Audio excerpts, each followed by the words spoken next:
하게 되는 것이죠. 그러니까 우리가 행위가 아니라 믿음으로 구원을 받는다는 말 속에 흔히 하는 그 착각이 나오는 뭐냐면 머릿속으로 생각만 바뀌고 말이나 행동은 바뀌지 않는 것입니다. 그런데 그것은 뭐라고요? 왜 참된 믿음이 아니에요?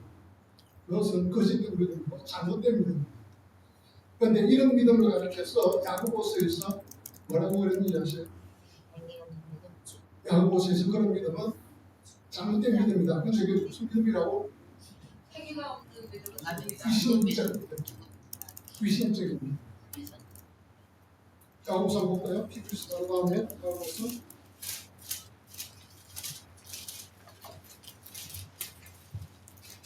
야고보서에 보면은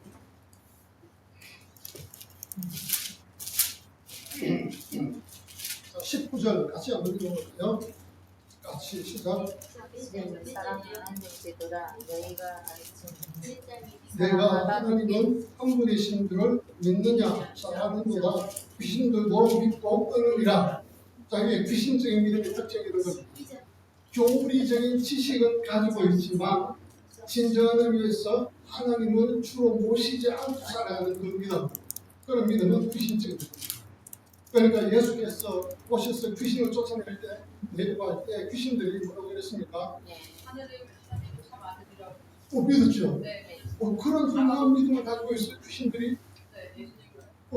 제자들은 그렇게 가르쳐도 예수가 누군지 몰라서 자기 스스로 임일어난 놈들아 가르치는 데는 몰라. 그런데 귀신들은 가르치지도 않았는데 예수를 보자마자 당신은 메시아이십니까? 당신은 하나님의 아들입니다. 이런 지식 다 가지고 있어요. 그러니까 교리적인 지식, 하나님에 관해서 하나님이 어떤 분인지에 관한 지식, 예수 그리스도가 어떤 분이신지 그 지식, 예수께서 하신 구속 사역지 그 사역의 내용이 무엇인지 아는 지식, 이런 것들 다 이런 지식은 귀신이 우리보다 훨씬 더 정확하게 잘 알고 있어요. 그런데 귀신은 한 가지 문제가 있어요. 뭐가 문제죠? 예수 그리스도께 하나님께 복종하지 않는다. 그건 대적하는 자예요. 대적하는 자. 그러니까 우리가 마치 귀신적인 믿음이라고 하는 것은 바로 이런 거예요. 교리적으로 다 지식을 가지고 있고 신학적으로도 훌륭한 깨달은 성경 지식 다 가지고 있다고 하는데 불구하고 진정한 의미에서 예수 그리스도를 나의 구주로 삼고 내가 복종하는 하나님께 복종하는 삶으로 이렇게 살지 않는 사람들은 무슨 다 귀신적 믿음을 가진 사람들이에요. 그런데 그런 귀신적 믿음을 가지고 있다고 해서 구원을 받는 게 아니죠. 그러니까 이게 헷갈리는 거예요. 이게 헷갈리는 거예요. 많은 사람들이 행위가 아니라 믿음으로 구원을 받는데 하는 이 말 속에서 행위가 없어도 되는 것. 그래서 지식으로만 교리를 정확하게 알고 있으면 그게 믿음이다 이렇게 생각해요. 그게 잘못됩니다. 그 믿음이라고 하는 것은 하나님에 대해서 실제로 알고 두 번째 하나님 앞에 자기 자신을 맡기고 복종하는 이게 믿음입니다. 그런데 하나님에 대해서 아는 지식만 가지고 복종을 하지 않은 데서도 내가 구원을 받았다 이렇게 착각하는 사람들이 너무 많아요. 그런 경우에 그것 때문에 이제 고민이 심해요. 갈등, 자기 스스로 열심히 그렇게 나오는 오해도 그것 때문에 많으세요. 네? 오해도 그것 때문에 많으세요. 오해. 자, 그래서 이제 성경적으로, 원칙적으로 말하면 공부하는 정확한 믿음이라고 하는 것은 뭐냐면 이제 행위가 아니라 믿음으로 구원을 받는다는 말 자체가 이렇게 헷갈려요. 헷갈리기 때문에 정확하게 말하면 어떤 식으로 해야 되는가 하면 율법의 행위가 아니라 믿음으로 구원을 받는 것이다 이렇게 말합니다.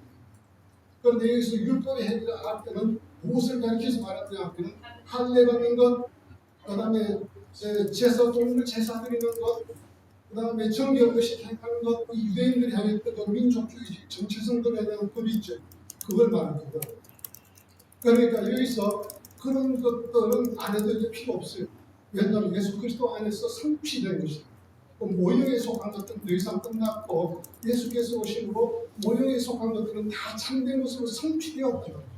그런데 성취되었는데 아직 모형을 붙들고 있으면 안 된다 이 말이죠.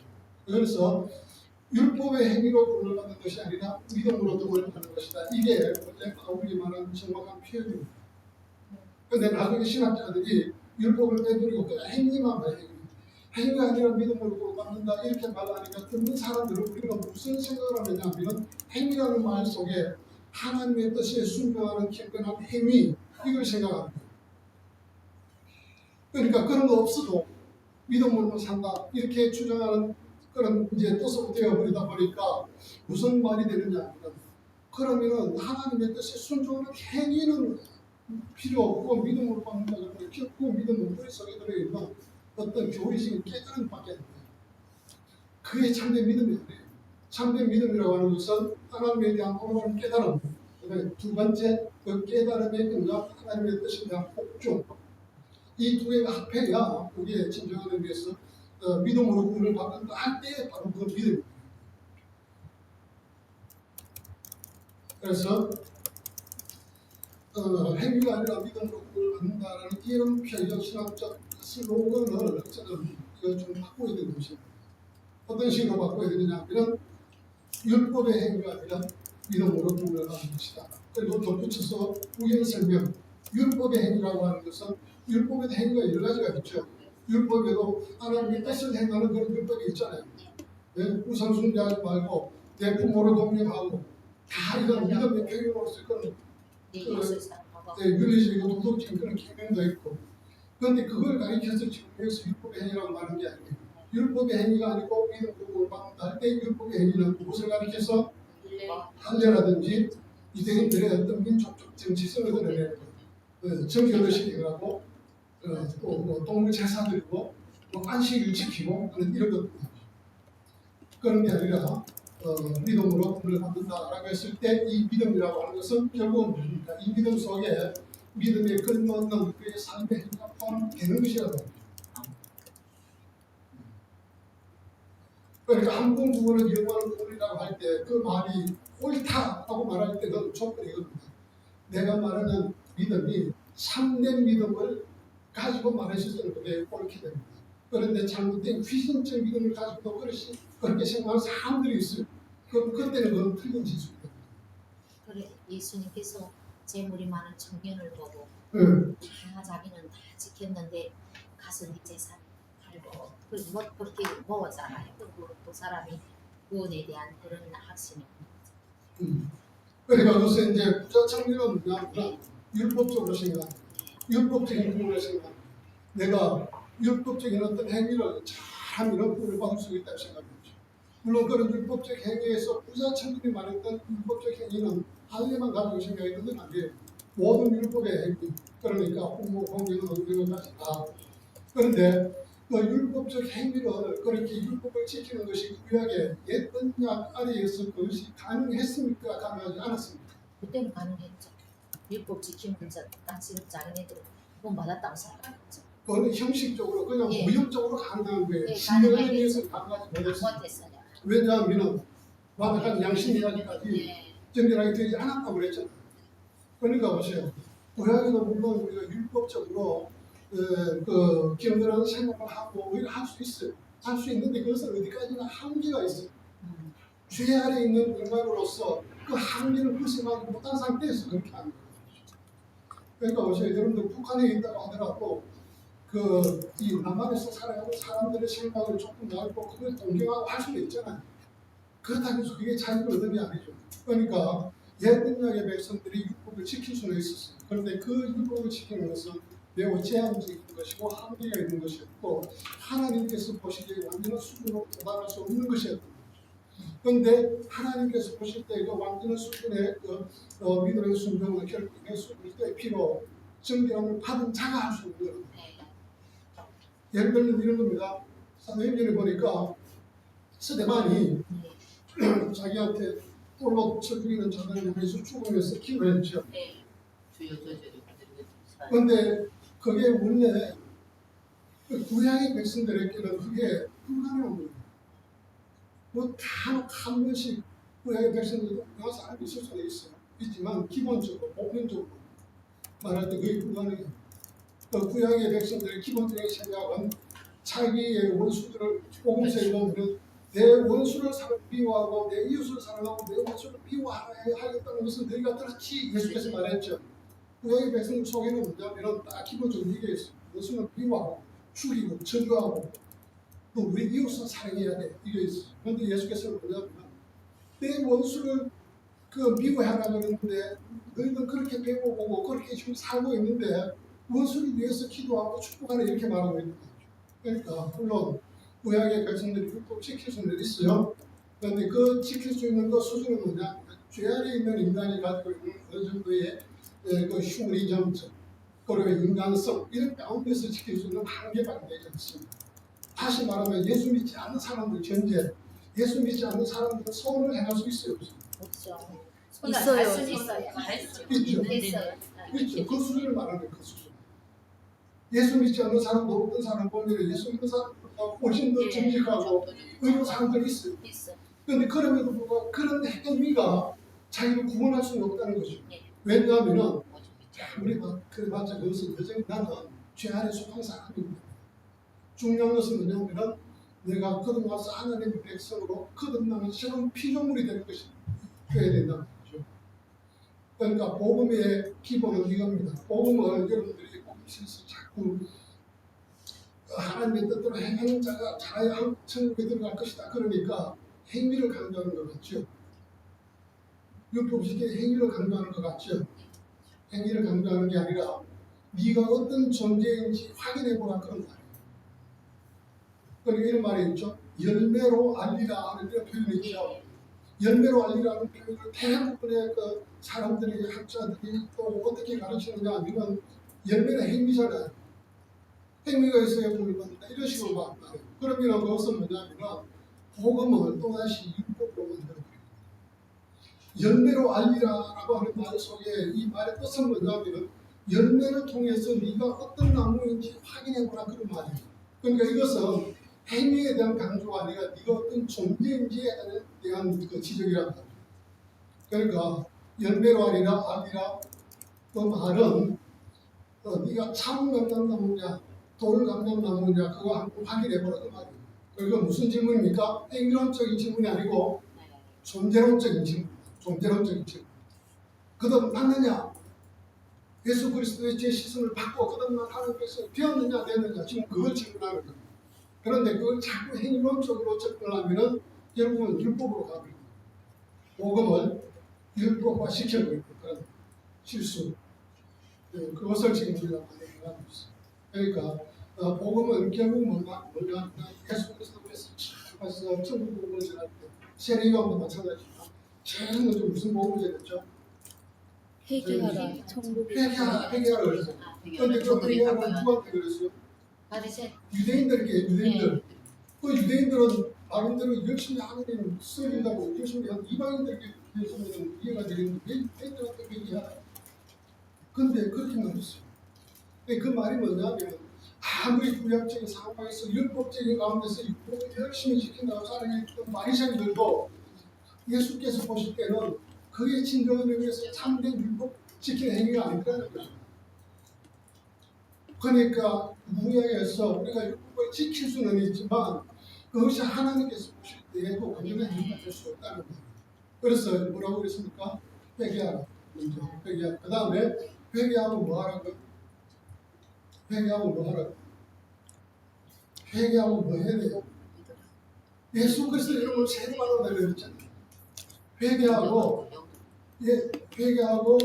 예수를 믿고 세례를 받으라고 그랬죠.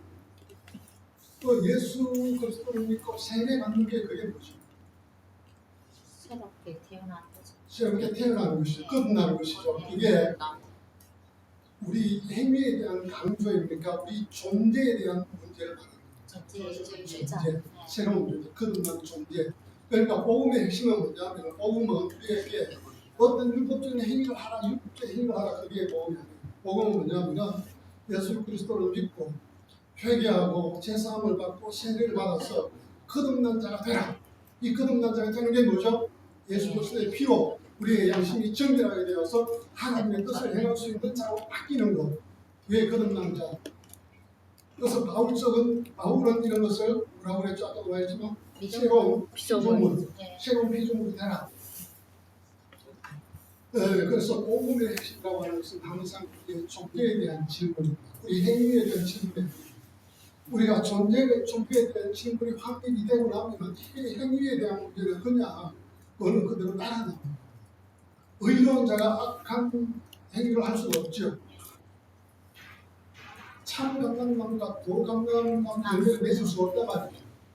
그러니까 너희가 복음서에서 너희가 뭐다 율법을 지키라 행하라 뭐 이런 표현도 많이 있고 열매로 말이나 그런 말이 나오지만 거기서 행위를 강조하면서 행위에 대해서 자꾸 묻고 따졌던 것은 유대인들, 율법으로 구원을 받을 수 있다고 생각했던 유대인들, 거듭나지 않았음에도 불구하고 자기들은 여전히 하나님의 뜻을 온전히 지킬 수 있다고 생각하면서 자만했던 그 유대인들, 그들이 주장했던 것이 그런 율법을 지키나 행위를 하면서 하나님 예수 앞에 나와서 나는요 시기조금 많이 하고 금식도 자주 하고 금식 일주일에 한 번만 하려는데 나는 2번씩이나 금식해요.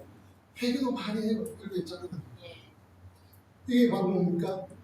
존재 거듭나지는 않았으면서도 율법 지키는 자기 행위를 자랑하는 거죠. 그게 구원의 아니라는 거죠. 그것보다 뭐라고 그랬습니까? 오히려 거듭남의 문제는 어떻게 되더라고요? 복음을 듣고 어떤 사람이 가가지고 골방에 들어가서 자기 가슴을 치면서 넌 죄인이고 속다 회개하는 거. 회개하는 거. 그게 바로 이제 그 참된 믿음이고 그게 거듭나는 거고 그게 이제 하나님의 그 구원을 진정하는 위해서 이제 만들어요. 그러면 교수님 나병 환자 10명을 다 구원해줬는데 한 명만 예수님께 돌아왔어요. 그래서 예수님이 다 그래도 어찌게 나 어디가 혼자 왔는가 그런 말씀하시잖아요. 그러면 그 10명 구원받아서 다 치유받았는데 한 명만 왔을 때 그 예수님이 어떤 의미에서 그렇게 말씀을 기록했습니까? 그러니까 예수께서 우리에게 씨 뿌리는 자로서 씨를 이렇게 뿌리잖아요. 씨를 뿌리는데 그 뿌리는 씨를 받아가지고 어떤 사람은 좋은 열매를 맺는데 어떤 사람은 좋은 열매를 맺지 않는 자도 있죠.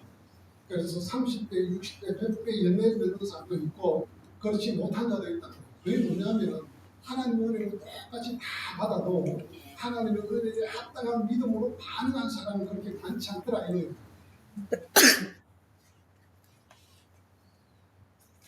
그러니까 그 문둥병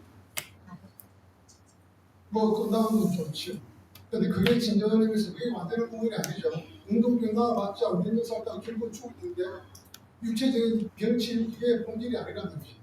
그래서 중요한 것은 이러한 하나님의 은혜를 받은 자가 그런 은혜를 통해서 온전한 믿음으로 반응을 하느냐 그렇지 않느냐 그게 이제 중요합니다.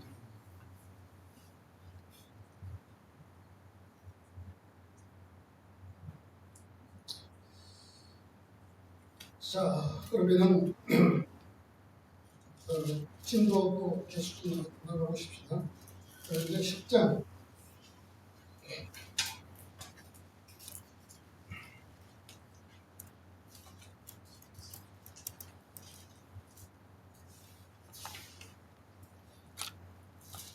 어, 10장에 보면은 10장은 좀 길죠. 1절에서 39절까지 있습니다. 여기도 보면은 몇 가지 달라고 나눌 수 있는데 먼저 1절에서 10절까지 그 내용을 보면 그것은 이제 율법의 한계와 역할에 대해서 설명합니다. 지금까지 율법의 한계와 결점 이런 것에 대해서 8장, 9장에서 설명을 했죠.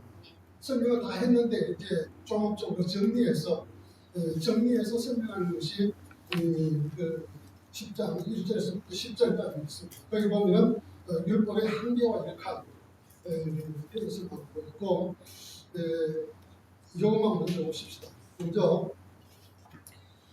율법은 섬기는 자들을 완전케 할 수 없었지만 그래도 그 나름대로 율법이 가지고 있는 역할이 있었어요. 하나님께서 율법을 주셨을 때 율법을 통해서 진정한 구원을 받지도 못할 텐데 왜 그 율법을 주셨어요? 하나님 신수님께 왜 그렇게 오랫동안 고생시키시냐 그런 생각이 들 수 있잖아요. 그런데 하나님께서 율법을 주신 데는 목적이 있다. 그 목적이 뭐냐면 율법은 첫째 죄를 없이 하는 것이 아니라 죄를 깨닫게 하는 것입니다. 두 번째는 율법은 장차 올 좋은 것을 미리 보여주는 그림자와 같은 것이다. 이렇게 말합니다. 자, 그러니까 만약에 율법이 없었다고 한다면 백성들이 죄를 깨달을 수가 없었어요. 죄를 깨달을 수가 없으면 회개할 수도 없죠. 복음을 받아들일 수도 없죠. 복음의 필요성도 알 수가 없습니다. 그러니까 율법을 주신 것은 뭐냐면 사람들이 자기들이 얼마나 자기들이 죄인인지를 깨닫지 않는 거예요. 하나님께서 구원하시기 위해서 또 순서가 있어요. 잘못한 사람에게 우리가 자식할 때도 잘못한 자들에게 잘못한 걸 먼저 지적하죠. 지적하면서 잘못했습니다. 그걸 인정하고 받아들이고 잘못했다고 말하도록 가르치죠. 그런데 그렇게 말하고 나면 그 다음에는 어떻게 하죠? 그 다음에 하나 주고 그 다음에 뭐 선물도 주고 이렇게 하죠. 그런데 이게 먼저 죄를 깨닫는 이 과정이 없으면 구원이 주어질 수 없습니다. 그래서 하나님께서 율법을 그렇게 오랫동안 주셔가지고 그것을 지키게 했던 것은 뭐냐면 이스라엘 백성들과 철저하게 자기 자신을 돌아보면서 뭔가를 깨달으라는 거예요. 뭘 깨닫느냐 하면 하나님의 율법을 아무리 지키려고 그래도 나는 못 지키겠다 이걸 깨닫게 하는 거예요. 나는 진짜 나쁜 놈이 되어서 하나님의 뜻을 나는 못 지키겠는데 내 마음속에는 너무나 못된 것이 있고 나쁜 것이 들어있어가지고 선한 일은 나는 최종적으로 못하겠는데 이렇게 그걸 깨달아요. 그러니까 율법을 주신 목적은 먼저 하나님께서 이런 말이고 자기 자신들이 얼마나 죄에 속박되어 있는 자인들을 깨닫게 하기 위해서 율법을 주신 것이다. 이것을 말하고 있고 그 다음에 두 번째 목적은 뭐냐 율법 중에서는 특히 이제 속죄 제도의 제사에 관한 이런 율법이 있지 않습니까? 이런 율법은 뭐냐면 그들이 나는 희망이 없다. 죄인이라는 것만 깨닫고 끝나버리면 그건 절망적이에요. 그런데 그래서 희망이 뭐냐면 그렇지만 진정한 의미에서 참된 구원의 길이 있다 하는 것을 지금 보여주시는데 미리 그것에 대해서 보여주는 것이 제사 제도입니다. 제사 제도를 통해서 제사를 드리고 나니까 죄 씻음, 동물의 피를 통해서 죄 씻음하고 이렇게 하죠. 그렇게 하는데 그걸 통해서 죄 씻음을 받을 수 있는 길이 주어져 있잖아요. 그런데 이걸 통해서 이제 충만해 주어진 진정한 의미에서 주어진 참된 죄 사함에 대해서 미리 이렇게 보여주는 거예요. 미리 보여주는 거예요. 그래서 구약의 동물 제사 제도가 만약에 없었다고 한다면 어느 날 갑자기 예수께서 오셔서 십자가에 죽으셨는데 그것이 우리의 죄를 위한 대속제물로 죽으신 것이다 이렇게 말하면 믿을 수 있어요. 그런 개념 자체가 없어요. 개념 자체가. 예수께서 죽은 거 우리 죄하고 무슨 상관이 돼요? 그 개념 자체가 없다는 거죠. 그러니까 오랫동안 동물 제사를 드리도록 그렇게 한 것은 뭐냐면 동물의 피를 통해서 동물이 죽은 것이 내 죄를 씻기 위해서 대신 죽은 것이구나 하는 것을 1000년 동안 그것을 반복해서 드림으로 통해서 대속적인 죽음에 대해서 깨닫게 한 거예요. 그래서 진정한 의미에서 참된 대속적인 죽음은 예수 그리스도의 죽음이다 하는 것을 나중에 하기 위해서 그렇게 이제 보여주신 거라는 거죠. 그러니까 구약의 동물 제사를 통해서 죄 씻음을 주셨던 것은 정말에서 진정한 의미에서 예수 그리스도의 피를 통해서 그 피를 통해서 주어지는 완전한 제사함에 대해서 미리 이렇게 보여주는 그 모형이다. 모형. 아시겠어요? 모형? 그림자 이런 거라는 거죠. 그런 식으로 주어진 것은. 그러니까 모형에 사로잡혀서 살고 있던 사람들이 나중에 참된 실체가 오니까 무엇이 얼마나 더 크고 위대하고 영광스러운 것인지를 깨닫고 받아들일 수가 있겠죠. 그렇게 됩니다.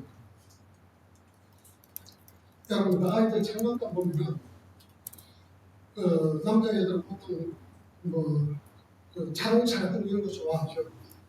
자동차 장난감 이런 거 좋아하잖아요. 그런데 아이들이 자동차 장난감 좋아하는데 나중에 나이가 들고 좀 커서도 계속해서 장난감 좋아하겠어요. 진짜 자동차를 가지고 있어요. 그러니까 어릴 때 자동차를 가지고 노는 것은 뭐냐면 나중에 진짜 자동차를 보면 이게 얼마나 좋은 것인가 이렇게 깨닫게 합니다. 평생 동안 태어나서 한 번도 자동차 장난감을 가지고 본 경험이 없는 애가 어느 갑자기 자동차 진짜 시험물이 딱 나타나 있으면 그건 뭐야? 너 죽게 이거 뭐가 필요 없어? 그러겠죠. 그러니까 어릴 때 자동차 장난감을 가지고 열심히 놀아본 애가 나중에 진짜 자동차가 주어지면 와 좋아하고 오는 것을 받아줄 수 있다. 그러니까 율법이 그런 목적으로 주어진 것이다.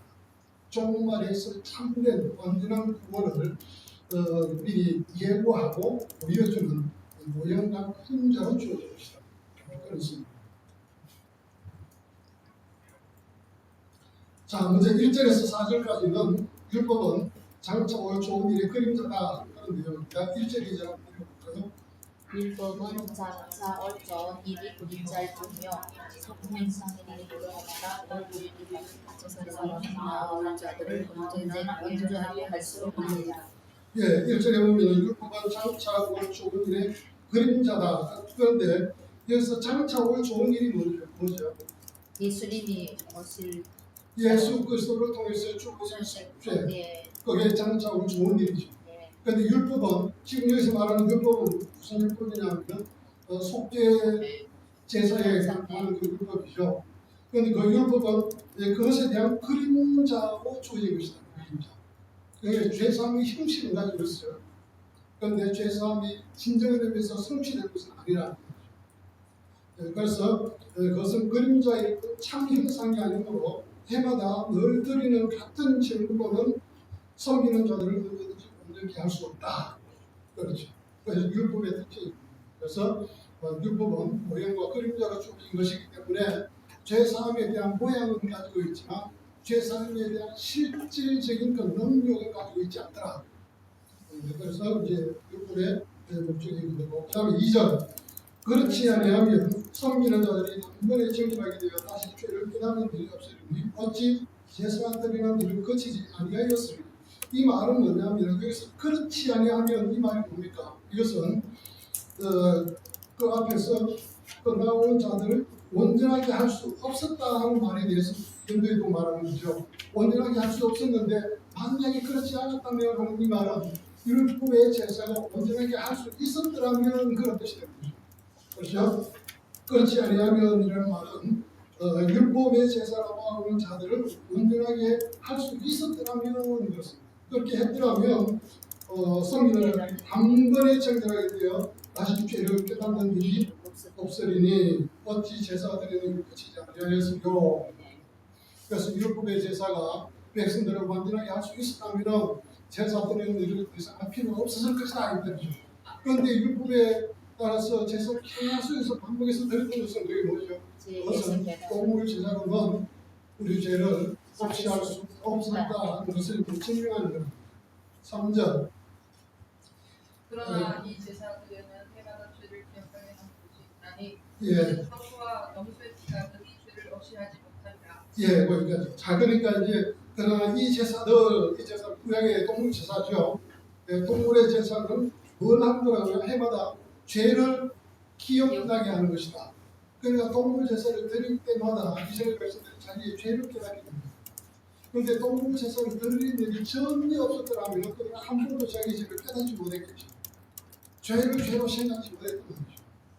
그러니까 이 동물 제사를 통해서 내가 죄를 지었구나 하는 것을 또 깨닫고 해마다 드리는 반복적인 제사로 해마다 내가 또 죄를 지었구나 하는 것을 깨닫게 하는 그 역할이 바로 뭐냐면 동물 제사의 역할이었다. 그래서 황소와 염소의 피는 그이 죄를 없이 하는 것이 아니라 무슨 하는 것이라고요? 죄를 깨닫게 하는 것이다. 동물 제사 죄 없이 하는 것이 아니고 죄를 깨닫게 하는 것이다. 자, 그 다음에 5절에 보면 5절 같이 시작. 그러므로 주께서 세상에 말씀하시되 하나님이 제사와 예물을 원하지 아니하시고 오직 나를 위하여 한 예배드렸다. 거기 보면 이제 6절 7절까지 구약 인용인데 같이 한번 읽어보십시다. 번제와 속죄는 기뻐하지 아니하시나니 이에 내가 말하기를 하나님이여 보시옵소서. 두루마리 책에 나를 가리켜 기록된 것과 같이 하나님의 뜻을 행하러 왔나이다. 예, 좋습니다. 거기까지 구약 본문의 인용인데 거기 인용된 그 구약 본문이 뭐냐면 여기 보세요. 5절에서 10절까지 인용이 있는데 여기 보면은 이제 5절에서 7절까지 그 인용은 10편, 40편, 6절에서 8절을 인용한 겁니다. 근데 또 10편 내용을 보니까 어떻게 되어 있느냐 하면 10편에 보면 하나님께서 원하시는 것이 있고 하나님께서 원하지 않는 것이 있더라는 것이죠. 원하는 것이 뭐죠? 하나님께서 원하시는 것. 먼저 하나님께서 원치 않는 것은 먼저 하나님은 제사와 예물을 원치 않는다고 하죠. 네. 제사와 예물을 원하지 않는 것이 대신 그러면 무엇을 원하는 거라고요? 오직 한 몸. 예수님의 피 네, 오직 나를 위해 한 몸을 얘기하셨다 그랬고 그 다음에 또 두 번째로 하나님께서 기뻐하지 않는 건 뭐죠? 번제와 속죄를 속죄는 기뻐하지 기뻐하지 않으신다 그랬죠. 네. 그리고 원하시는 것은 두루마리 두루마리 책에 책에 기록된 것 기록됐어. 같이 하나님의 뜻을 행하러 네. 원하이다. 이 구약의 시편의 부분인데 이걸 설명을 하면 그렇습니다. 구약의 시편 기자가 생각할 때 보니까 열심히 율법에 따라서 제사를 드리고 이렇게 해왔는데 어느 순간에 갑자기 깨닫게 된 거예요. 우리가 열심히 제사를 드리고 동물 제사를 드리고 하는데 우리는 이렇게 하면 하나님 기뻐하실 줄 알았는데 가만히 보니까 하나님 그걸 기뻐하지 않으시더라고요. 그 하나님 그걸 기뻐하지 않으시고 무엇을 기뻐하시느냐 여기서 오직 나를 위하여 한 몸을 얘기하셨다 그랬는데 이것은 구약 본문을 인도하면서 조금 바꾸었습니다. 구약의 보면은 몸이 아니고 귀를 뚫으셨다 이렇게 말해요. 귀를 뚫으셨다. 그런데 살짝 바꿔서 인정을 하는데 그 표현이 약간 비슷하게 근데 나를 위해 한 귀를 뚫으셨다는 말은 뭐냐면 귀를 뚫는다고 왜 귀를 뚫죠? 옛날 종이 그 자기 뜻 그런 뜻이 아니고 아, 기먹으리 귀를 뚫으시는 거예요. 말을 들으라는 거죠. 그래서 여기서 하나님이 제사와 예물을 원치 않으시고 오직 나를 위해서 나의 기쁨을 뚫어주셨다 지금 이렇게 말하는 거예요. 그러니까 여기서 깨달은 것이 뭐냐면 시편기자가 내가 열심히 동물에서 희생제사를 드리는데 하나님이 기뻐하지 않으시네. 그런데 하나님께서 나에게 요구하는 것은 뭐냐면 나의 길을 딱 뚫어주셨다는 거죠. 길을 뚫어주셨다는 말은 뭐냐면 하나님 말 좀 들으라 이 말이에요. 하나님께서 하시는 말을 들을 수 있는 귀를 뚫어주셨다 이거죠. 그러니까 여기서 하는 말은 뭐냐면 하나님은 우리가 동물 제사를 드리는 것을 기뻐하지 않으시고 하나님의 말을 듣는 것을 더 기뻐하시더라 이걸 깨달았다는 거예요. 그런데 이것은 이제 시편 기자는 한 몸을 얘기하셨다 이런 식으로 살짝 바꾸었는데 이것은 예수의 그 성육신이라는 이 주제에 맞게 살짝 이제 수정해서 이제 인용을 한 겁니다. 그건 어쨌든 예수께서 성육신하신 거나 아니면 하나님께서 귀를 뚫으신 거나 목적은 똑같은 거예요. 하나님께서 귀를 뚫으신 게 뭐죠? 하나님 말씀을 듣고 순종하라는 뜻이죠. 예수께서 성육신의 몸을 입고 오신 것도 결국은 뭐냐면 하나님의 뜻을 행도록 하기 위해서 육신의 몸을 오신 거라. 그러니까 똑같아요. 귀를 뚫었다, 몸을 예비하셨다. 이 모든 것은 결국 하나님이 기뻐하시는 것은 우리가 그의 말씀을 듣고 그의 말씀에 순종하는 것을 원하시는 분은 그걸 시편기가 지금 그걸 깨달았다. 그 다음에 두 번째 보면 번제 이게 반복이죠. 반복적으로 한 번 더 말하는 강조해서 그래서 번제와 속죄제를 기뻐하지 아니하신다. 이것은 제사와 예물을 원치 아니하신다 하는 말에 대한 똑같은 말이죠. 재진수 다시 한번 더 간단합니다. 번제와 속죄제를 기뻐하지 아니하시고 무엇을 기뻐하신다고? 두루마리 책에 기록한 것과 같이 하나님의 뜻을 행하러 원한다.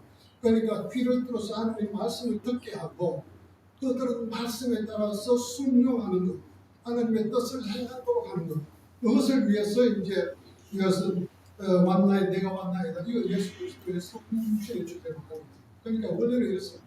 구약의 시편 기자는 자기가 뭔가 깨달았는데 그 깨달은 게 뭐냐면 이스라엘 백성들이 지금까지 열심히 동물 제사 열심히 드렸는데 하나님 정말 기뻐하시겠지? 와 1,000분들이 드렸으니까 하나님 엄청나게 기뻐하시겠니? 생각했는데 알고 보니까 하나님은 기뻐하지 않으시네.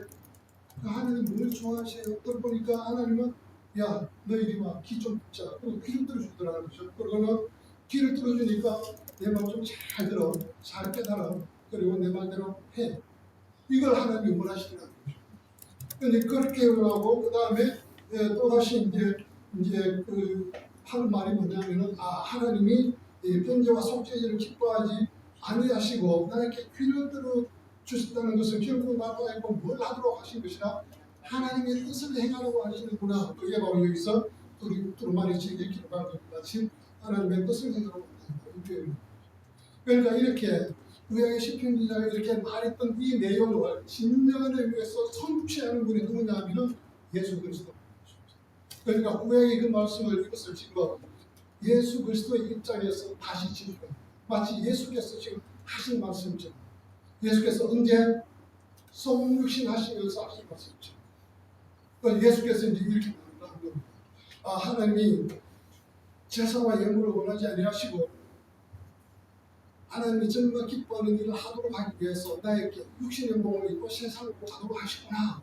지금 그걸 말하는 거고, 그 다음에 다시 하나님은 번제와 속죄제를 기뻐하지 않으시니까 하나님께서 나에게 육신의 몸을 주시고 세상에 가게 하셨으니까 나는 이 육신으로 세상에 가서 하나님의 뜻을 행하겠습니다. 내가 하나님의 뜻을 행하러 왔습니다. 그러면서 예수께서 딱 승부신하셨을 때 그렇게 말했다는 뜻이라는 거죠. 무슨 뜻인지 이해가 됐죠? 그러니까 정말 하나님이 기뻐하는 것은 무엇이고 하나님이 기뻐하지 않는 것은 무엇이냐? 하나님이 기뻐하지 않는 것은 제사드립니다. 하나님이 기뻐하시는 것은 그의 뜻을 행하는 것. 그런데 이스라엘 백성들은 지금 반대로 하고 있었죠. 지금까지 반대로 했단 말이에요.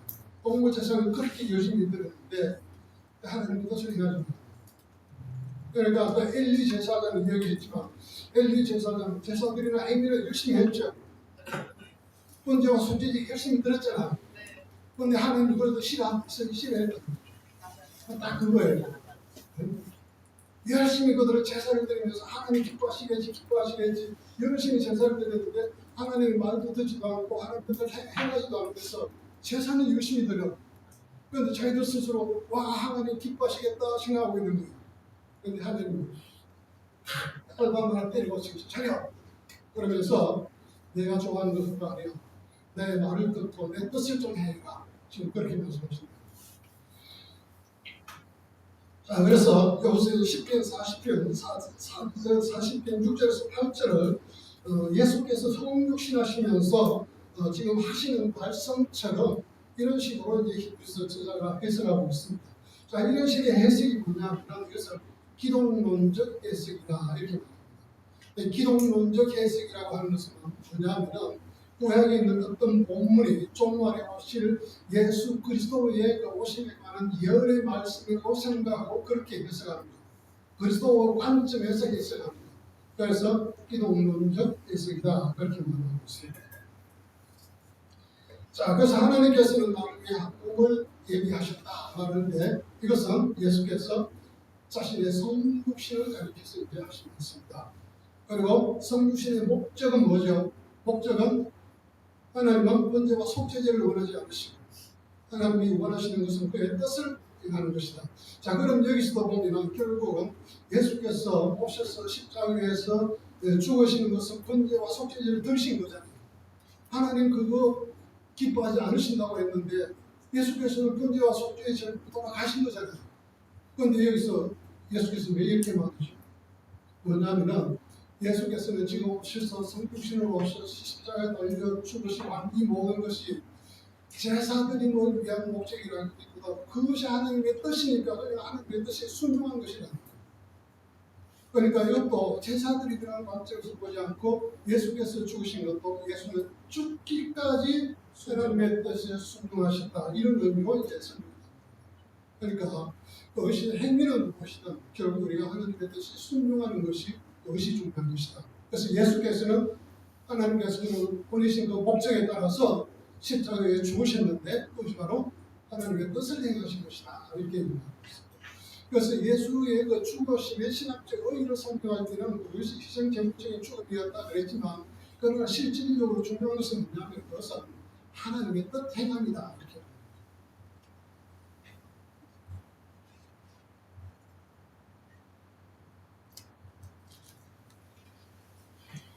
자, 그 다음에 좀 쉬었다 할까요? 5분만 쉴게요. 10분? 2시 반에 쉬어요. 키 나왔으니까 키 받아.